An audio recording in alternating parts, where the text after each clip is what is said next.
2400 साल पहले भारतवर्ष की इसी धरती पर चाणक्य ने घोषणा की थी कि जो राष्ट्र शास्त्र पढ़ना छोड़ देता है वो समाप्त हो जाता है।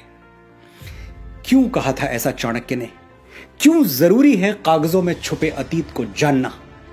क्योंकि अतीत को जाने बिना भविष्य निर्माण की कोई संभावना है ही नहीं। जो देश अपना इतिहास भूल जाता है उसका भूगोल अपने आप समाप्त हो जाता है। जो लोग भुला देते हैं तारीख को अपनी, उन लोगों का ज्योग्राफिया बाकी नहीं रहता। पिछली कई सदियों से हमने अपने इतिहास की जमीनें लावारिस छोड़ रखी हैं। हम न उन जमीनों की ओर देखते हैं, न वहां जाते हैं, न परवाह करते हैं कि हमारे बाप दादा की जमीनों में कौन सी फसल बोई जा रही है और वो फसल कौन बो रहा है, किस नीयत से बो रहा है या फिर किस बदनीयती से बो रहा है। कहीं ऐसा तो नहीं कि हमारी उपेक्षा कुछ शैतानी ताकतों के लिए मुंह मांगी मुराद बन गई और उन्होंने गौतम और नानक के इस जमीन में कलंक के बीज बो दिए। बिल्कुल यही हुआ है। तभी तो हम इस हद तक ब्रेन वॉश्ड हो गए कि अचानक हमारी प्री प्राइमरी टेक्स्ट बुक में गा से गणेश हटा के गा से गधा लिख दिया गया और हमारे माथे पर बल तक नहीं पड़ा। हमारे घर तक आने वाली सड़कों के नाम भी किसी अकबर, हुमायूं, जहांगीर जैसे ग्लोरीफाइड डकैत के नाम पर रख दिए गए और हम रिबन काटते हुए मौका परस्त नेताओं को देखकर तालियां बजाते रहे। अचानक नैरेटिव बदल दिया गया। आदर्श राज्य कैसा होता है? जैसा अकबर का था। अच्छा, तो राम राज्य क्या था? वो आदर्श नहीं था। और अकबर के राज में हजारों किसानों को जजिया न देने के लिए फांसी पर टांग दिया गया था। ये आदर्श राज्य में होता है? ये तो हमें ढोल बजा के बताया गया कि अकबर ने जजिया माफ कर दिया था, लेकिन माफी से पहले जजिया का खूनी इतिहास हमें कभी नहीं पढ़ाया गया। और उसी अकबर ने वापस गैर मुसलमानों पर जजिया लाद दिया था, यह भी नहीं पढ़ाया गया। चित्तौड़गढ़ में 30,000 सिविलियंस को जिहाद के नाम पर काट डालने वाला आदर्श राजा था। आगरे के किले के सामने मीना बाजार लगवाने वाला जिल्ले इलाही था। जिल्ले इलाही यानी खुदा की परछाई। यह कौन सा खुदा है जिसकी परछाई इतनी काली है? मुझे अफसोस होता है जब मेरे कुछ मुसलमान भाई मुगलों और तुर्कों की तरफ उठने वाली उंगलियों को इस्लाम की तरफ उठने वाली उंगली मान लेते हैं और उसके खिलाफ हो जाते हैं। जागिए, आप अकबर के वंशज नहीं हैं। आपके पूर्वज वही हैं जो हिंदुओं के हैं। आपका इतिहास वही है जो हिंदुओं का है। और अकबर ने तो इस्लाम को जड़ से मिटा देने के लिए कोई कोशिश बाकी नहीं रखी। पढ़िए इतिहास, समझिए दीन इलाही को। आप जान जाएंगे कि अगर अकबर का बस चलता तो इस्लाम का नामो निशान तक बाकी नहीं रहता। अपने हीरोज और विलेंस जात पात से ऊपर उठकर चुनिए, जो इस महान देश की परंपरा है। रावण कौन था? एक ब्राह्मण था। भगवान ब्रह्मा की डायरेक्ट ब्लड लाइन में जन्मा था। लेकिन आपने किसी ब्राह्मण को रावण की स्तुति करते हुए देखा है? हम सिर्फ इसलिए रावण को हीरो बना दें कि वो हमारी जाति का था, इतना छोटा नहीं सोचते हम।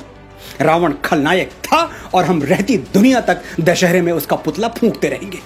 और हम ही नहीं, हर जागा हुआ समाज यही करता है।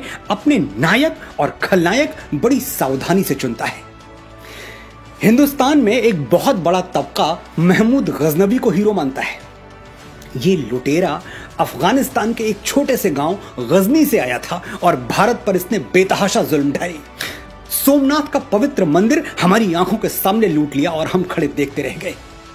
तो होना तो यह चाहिए था कि अफगानिस्तान गजनी को शूरवीर मानता और उसके नाम पर मॉन्यूमेंट्स बनवाता।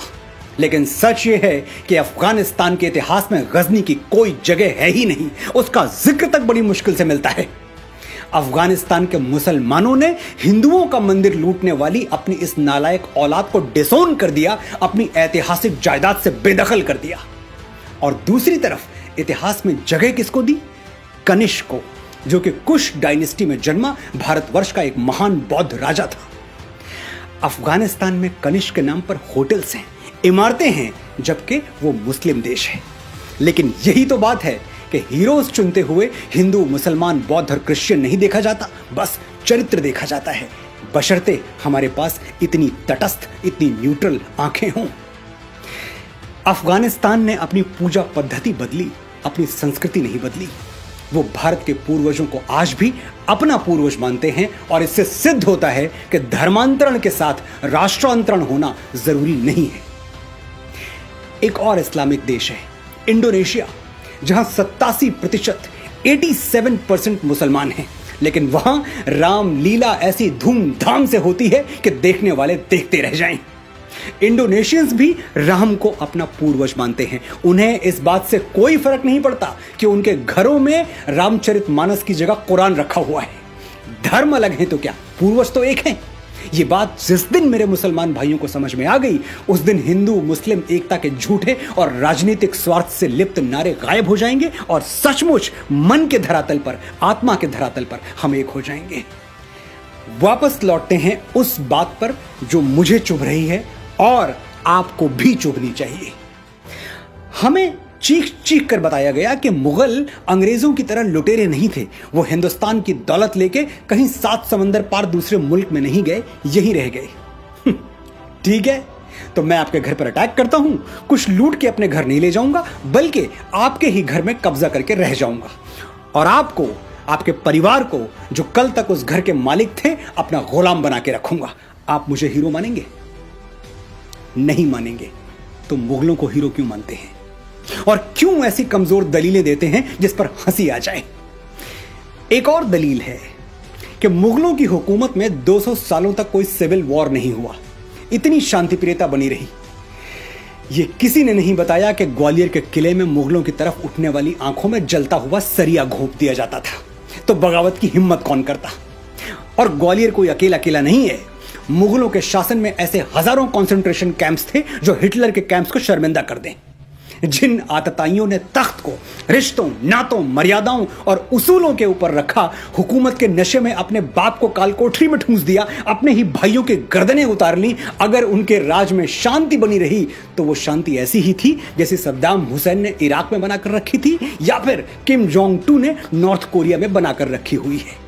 ये दोनों नाम गूगल कर लीजिएगा, आपको मेरी बात समझ में आ जाएगी। ये मुगल और तो खैर कहीं भारतीय संस्कृति से प्रभावित नहीं हुए, लेकिन बाबा तुलसी की एक चौपाई का अनर्थ इन्होंने जरूर कर दिया।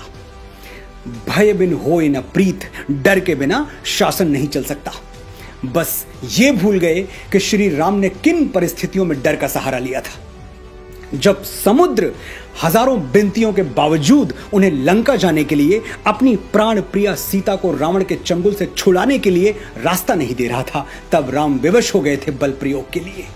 विनय न मानत जलधि जड़, गए 3 दिन बीती, बोले राम सकोप तब, भय बिनु होए न प्रीति। राम ने साम्राज्य विस्तार के लिए कभी भय का सहारा नहीं लिया। राम राज्य में रहने वालों के लिए राम की घोषणा क्या थी जानते हैं?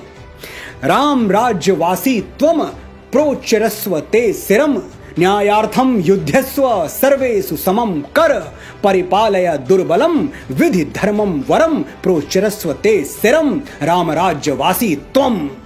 You live in Ram's kingdom, hold your head high, fight for justice, treat all as equal, protect the weak, know that dharma is above all। Sir उठा के जियो, निर्भय होके जियो, ये राम राज्य है। ऐसे राज्य की तुलना अकबरी कुशासन से हंसी आती है।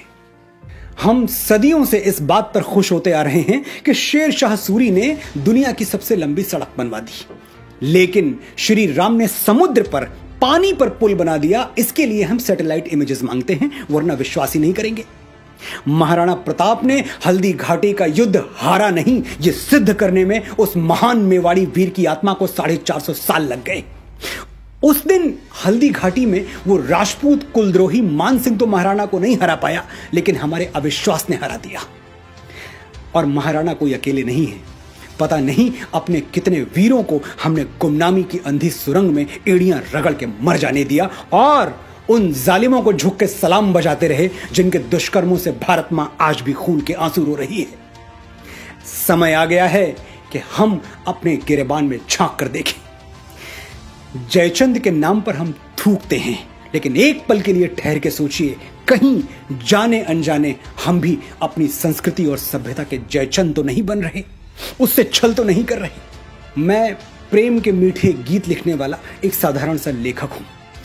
आज मेरी बातों में आपको क्रोध और कड़वाहट नजर आई होगी, लेकिन मैं इसके लिए क्षमा प्रार्थी नहीं हूं। मेरा ये क्रोध अगर करंट बनकर आपको नींद से जगा दे तो मैं इस क्रोध का आभारी रहूंगा। मुझे खुद जागने में कई बरस लग गए, आप इतना लंबा समय न लें। मेरे अनुभवों से सीखें, सच्चे इतिहास के दबे हुए स्वर गुंजायमान करें, अपने बच्चों के लिए सही आदर्श, सही नायक छोड़ें, झूठे नायकों के मुखौटे उतार के फेंक दें, अपनी विरासत को माथे से लगाएं और इस धरती मां का ऋण चुकाएं जहां मैं और आप बीज बन के फूटे हैं और एक दिन राख बनकर समा जाएंगे। जय भारत, जय भारती।